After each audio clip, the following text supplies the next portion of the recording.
pour réussir, tu as déjà sûrement entendu le conseil suivant. Il te faut travailler plus dur. Il te faut faire davantage d'efforts. Il te faut travailler encore plus dur, encore plus fort. C'est un conseil qui semble avoir un certain sens, qui semble avoir une certaine pertinence. Mais jusqu'où ce conseil est pertinent? Jusqu'où ce conseil fait du sens? Est-ce que ce conseil n'est pas finalement une formule appropriée pour se diriger tout droit dans le mur du burn-out ou de l'épuisement professionnel? Il y a des conseils comme ça qui sont facilement donnés, mais qui, avec le temps, constituent un véritable problème. Dans la vidéo d'aujourd'hui, je voudrais te proposer une alternative à cette façon de voir, une alternative à cette façon de penser, pour te faire comprendre qu'il y a des résultats qui peuvent être atteints sans qu'on ait véritablement besoin de se tuer à la tâche. Bienvenue sur Elevated Impact, ta destination pour booster ton mindset, ta carrière ou ton développement personnel. Si tu souhaites véritablement transformer ta vie, je vais t'inviter à rejoindre notre communauté et surtout à cliquer pour t'abonner.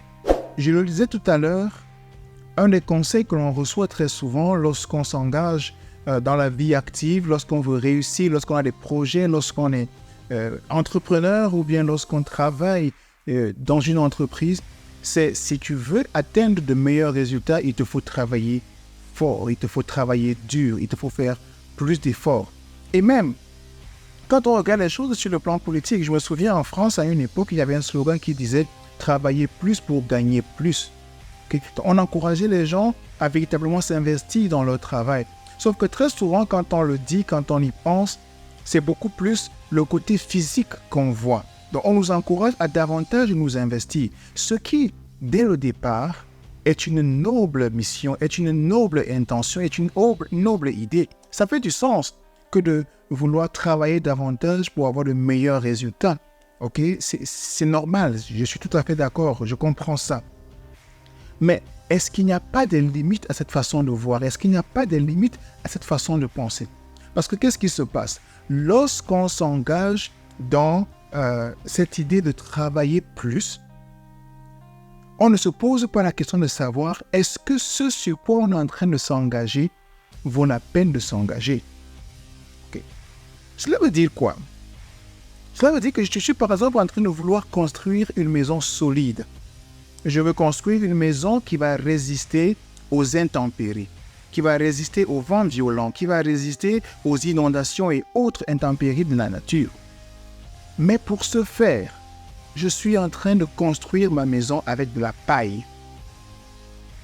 Alors, qu'on vienne me demander de travailler dur, de continuer, de faire davantage d'efforts pour atteindre ce résultat, c'est un peu comme des coups d'épée dans l'eau parce que j'aurais beau construire des maisons avec de la paille, que ces maisons ne vont jamais résister aux vents violents qui vont souffler un peu plus tard.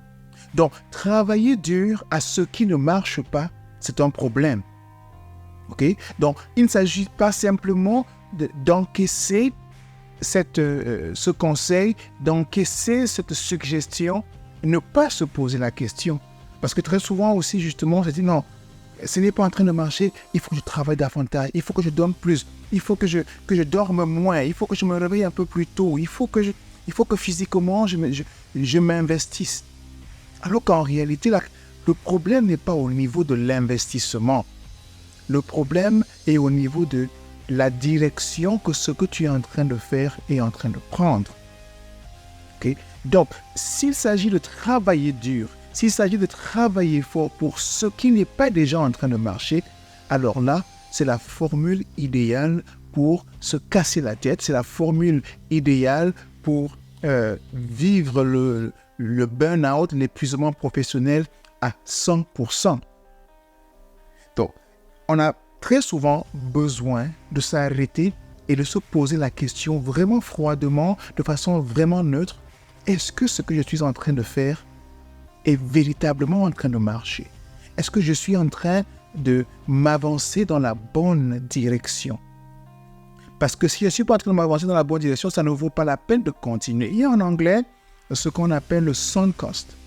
Okay? C'est-à-dire que tu es investi dans un projet et tu as déjà dépensé beaucoup d'argent dans ce projet-là. Peut-être ça fait 6 mois, peut-être ça fait 1 an, peut-être ça fait 2 ans. Mais au bout de cette période de temps, tu n'as toujours pas de résultat. Est-ce que ça vaut la peine de continuer à investir de l'argent dans ce projet ou alors de s'arrêter un instant, de réévaluer la situation pour se dire mais qu'est-ce qui ne va pas? Qu'est-ce qui manque? Comment est-ce que je peux améliorer la situation? Et améliorer la situation ne signifie pas simplement qu'on va arrêter, ne signifie pas qu'on va abandonner. En améliorant la situation ou bien en évaluant la situation, on peut se rendre compte que on s'est obstiné à faire une chose alors que cette chose-là aurait pu être faite autrement pour obtenir un meilleur résultat et dans le meilleur délai.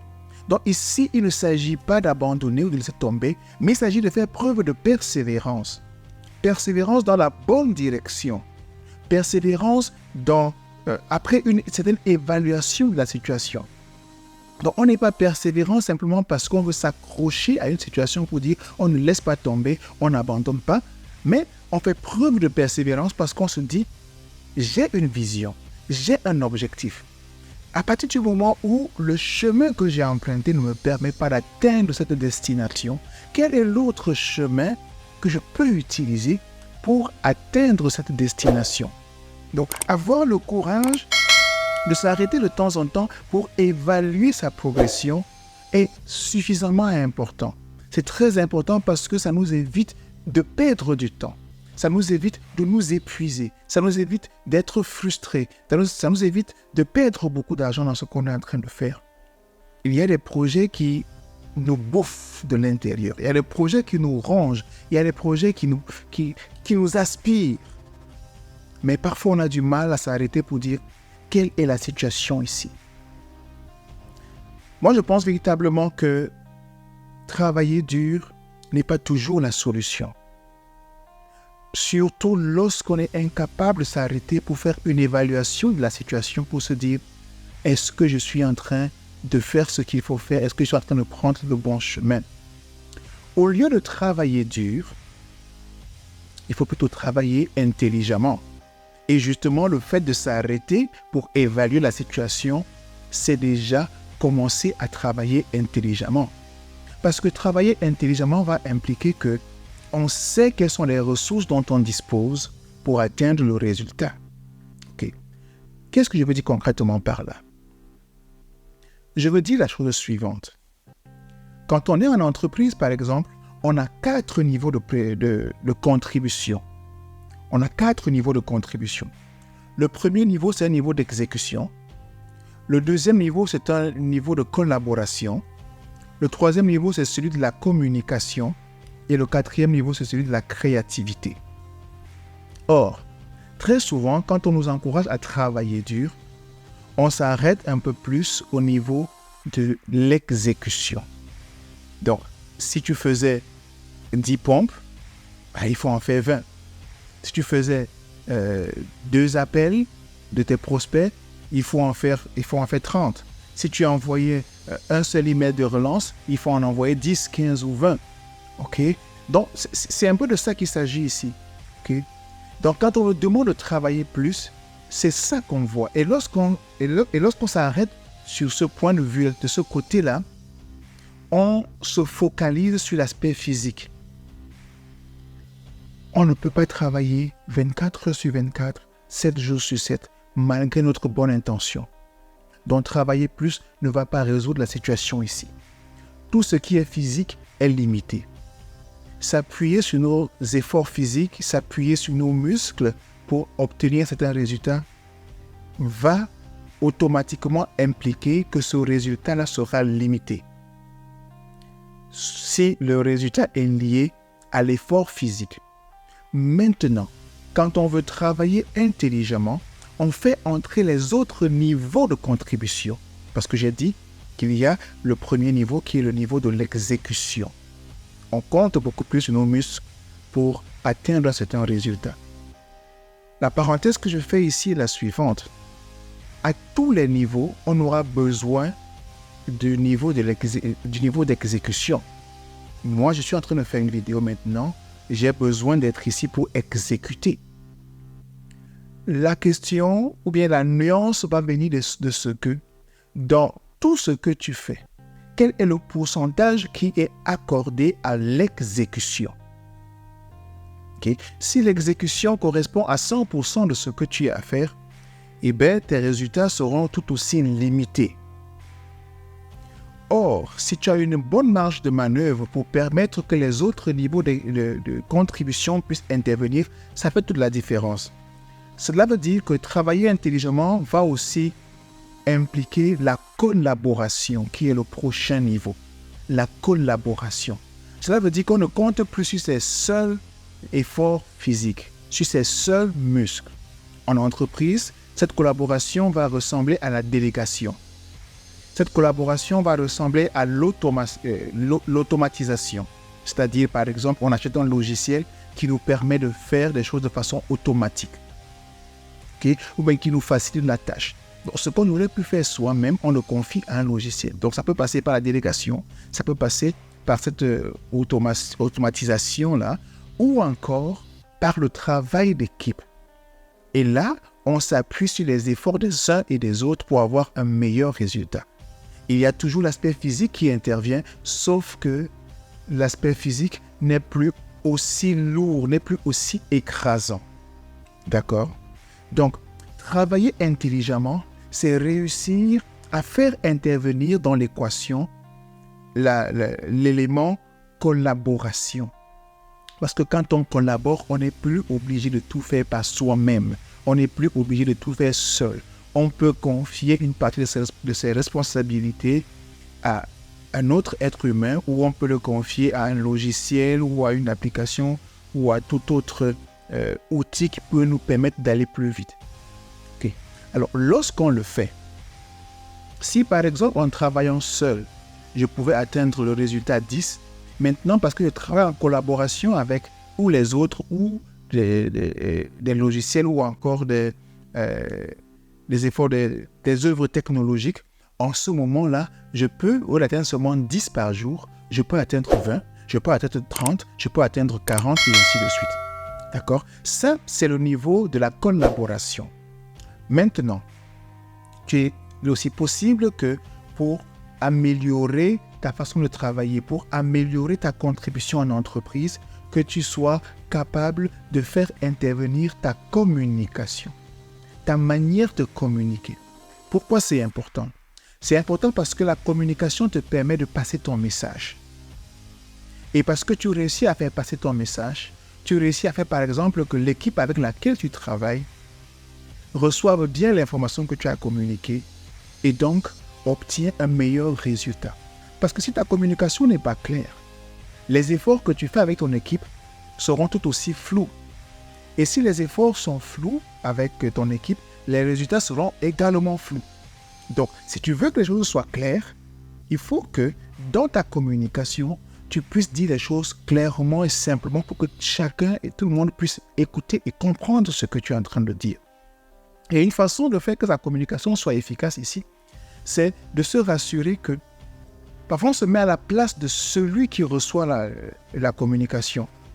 Parce que les gens nous écoutent en fonction de leur propre filtre et en fonction de leurs propres raisons.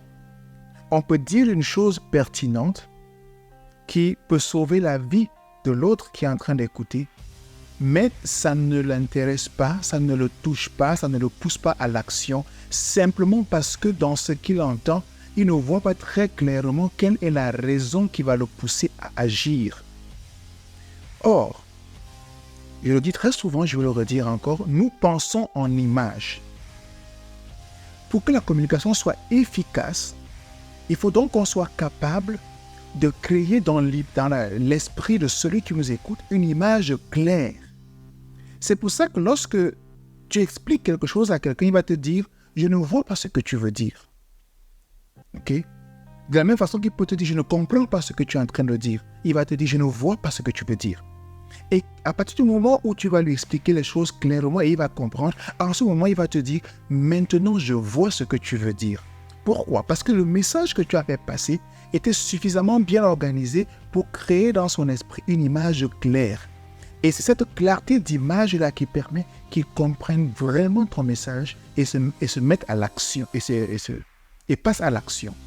Donc, il est important que ton message soit suffisamment clair pour permettre que l'autre qui écoute puisse effectivement comprendre ce que tu veux faire passer comme message, se mettre en action et obtenir les résultats que tu veux. Donc, travailler intelligemment, c'est non seulement faire preuve de collaboration pour utiliser les outils à notre disposition ou les forces, les compétences des uns et des autres autour de nous ou de notre équipe, par exemple si on est en entreprise, mais c'est aussi être capable de communiquer, de faire passer un message clair, de faire passer un message qui génère dans l'esprit de ceux qui écoutent une image claire qui va leur permettre de passer à l'action. Un autre élément qui nous permet de travailler intelligemment, c'est notre créativité. Et ça, c'est le 4e niveau. Pourquoi c'est important? C'est important parce qu'il n'y a pas qu'une seule façon de faire les choses. Il n'y a pas qu'une seule façon de résoudre les problèmes. Okay? On peut utiliser la méthode qui nous permet de prendre 10 heures de temps pour résoudre un problème, mais on peut aussi décider de se servir de son imagination, de se servir de sa créativité pour générer suffisamment d'idées, pour générer une nouvelle façon de faire, pour proposer une alternative qui va permettre qu'on puisse gagner en temps. Donc, c'est important de pouvoir comprendre que si l'objectif, c'est simplement de pouvoir travailler plus, de pouvoir travailler durement, on risque très rapidement de se retrouver absorbé, avalé par le burn-out. Parce que tout ce qui est physique est limité. On ne peut pas travailler plus de 24 heures par jour, plus de 7 jours sur 7. On sera fatigué, on sera épuisé. Ok? Alors, j'ai dit tout à l'heure que la persévérance nous permettait effectivement de continuer ce qu'on a engagé, de ne pas laisser tomber. Mais cette persévérance n'aura de sens. Cette persévérance ne sera importante, utile, efficace que lorsque on aura décidé de la bonne direction à prendre. Parce que si je suis persévérant, je suis endurant par rapport à une action que je suis en train de mener, mais qui va dans la mauvaise direction, alors ma persévérance ne me servira pas à grand-chose. Mais si je fais preuve de persévérance, si je garde le cap, parce que je me suis rassuré au préalable que les actions que je suis en train de prendre m'accompagnent effectivement dans la bonne direction, alors là, ça me permet de faire toute la différence. Et comment est-ce que cette persévérance-là peut se mettre en place? Elle peut se mettre en place de la façon suivante. Il y a ce qu'on appelle la formule être, faire, avoir. Être, faire, avoir. Très souvent, quand on nous encourage à travailler plus, à faire plus d'efforts, c'est parce qu'on veut nous encourager à avoir plus de résultats. Donc, autrement dit, la formule est la suivante. Si tu veux avoir plus, il faut faire plus. Sauf que la formule est tronquée. La formule ne va pas plus loin. Si ton avoir est nourri par ton faire, qu'est-ce qui nourrit dans ton faire? Si tu réussis à avoir plus en termes de possession, du fait des actions que tu as pu mener, qu'est-ce qui permet alors que tu puisses avoir ces actions-là? Pour que tu puisses avoir ces actions, mais prendre ces actions, il y a le être qui est important, c'est-à-dire ton identité. Ton identité. Si tu ne t'identifies pas à un profil bien précis, tu n'atteindras jamais le résultat que ce profil-là peut atteindre. Autrement dit, je travaille pour une entreprise, je suis au service commercial. Le directeur commercial va nous dire chaque jour en réunion, il vous faut faire plus. Appelez davantage de prospects. Allez sur le terrain. Au lieu de parler à une personne, parlez à 10 personnes. Au lieu de parler à 10 personnes, parlez à 100 personnes. Ok, ça semble bien. Donc, si je fais ça, je vais avoir un meilleur résultat. Sauf que, même étant au courant de cette formule, même étant au courant de cette façon de faire, même étant au courant de ce que ça peut m'apporter de plus, si je n'ai pas en moi l'identité de quelqu'un qui peut faire ça, je ne le ferai jamais. Je vais m'arrêter à la moindre difficulté, au moindre obstacle. Mais il faut que je sois capable de me voir. Et rappelez-vous tout ce que j'ai dit, nous pensons en image. Quand je pense à moi, il faut que je me vois comme quelqu'un qui peut parler à 10 personnes au lieu d'une seule personne par jour. Il faut que je sois d'abord convaincu par moi-même que au lieu de faire simplement 10 appels de prospects par jour, je peux en faire 50.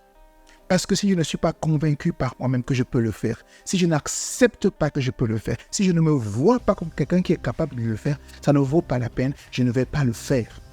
Autrement dit, pour que je reste persévérant, pour que ma stratégie de travailler intelligemment marche, pour que je ne sois pas absorbé ou écrasé par la méthode de travailler plus dur, il faut que je crée une nouvelle identité. Une identité, celle d'une personne qui peut utiliser les autres éléments de contribution en entreprise, notamment l'imagination, la créativité, notamment une meilleure communication, notamment une meilleure collaboration, pour pouvoir alimenter ce que je vais faire au quotidien. Et lorsque je réussis à alimenter ce que je vais faire au quotidien, parce que ce que je fais, la qualité a déjà changé, les résultats que je vais obtenir par la suite vont aussi être des résultats différents parce que la qualité est impactée par la qualité de mon faire, donc de mes actions. Simplement, il faut que je devienne cette personne qui peut obtenir ce genre de résultats pour pouvoir au quotidien poser les actions que cette personne-là poserait et avoir les résultats que cette personne-là aurait. Okay?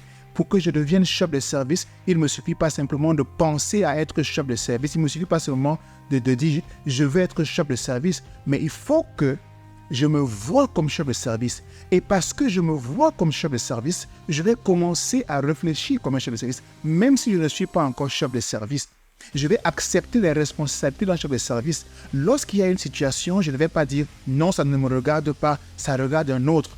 Mais je vais accepter de prendre des initiatives parce que je sais que c'est cette identité que je suis en train de façonner qui va, j'ai envie de dire, exposer, mais le meilleur terme ici, c'est qui va me révéler. Et cette révélation-là va permettre que j'atteigne le résultat, donc la promotion, ou les avancements, ou les augmentations de salaire, ou les bonus et autres. Donc, mon conseil ici, ce n'est pas de dire tu ne dois pas travailler plus dur. Tu ne dois pas travailler fort. Tu ne dois pas faire plus d'efforts. Ce n'est pas ça mon conseil ici. Mon conseil est de dire, travaille dur, reste persévérant, fais des efforts, mais rassure-toi que la direction que tu es en train de prendre mérite que tu continues sur ce chemin-là. Parce que autrement, les efforts que tu es en train d'investir au quotidien sont simplement des coups d'épée dans l'eau. Ça, c'est la première chose. La deuxième chose, pendant que tu travailles dur et en fait cette première vérification pour te rassurer que tu vas dans la bonne direction, la deuxième chose, c'est de privilégier le travail intelligent. Et le travail intelligent va passer par ta capacité à collaborer, ta capacité à bien communiquer et ta capacité à être créatif pour trouver de nouvelles solutions, de nouvelles façons de faire, de nouvelles options.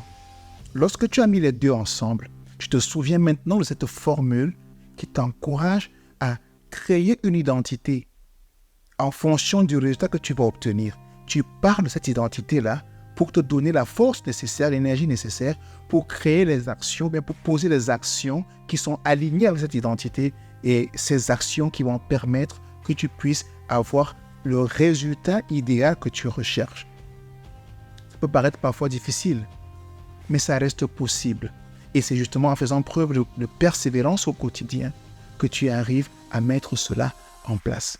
Je t'encourage à garder la foi, je t'encourage à garder le cap, je veux dire, à ne pas laisser tomber et à toujours trouver la meilleure solution dans toutes les situations que tu peux rencontrer. Si tu as aimé cette vidéo, laisse un commentaire. Si tu as aimé cette vidéo, abonne-toi, partage et surtout, ne manque pas de regarder la prochaine vidéo. À très bientôt.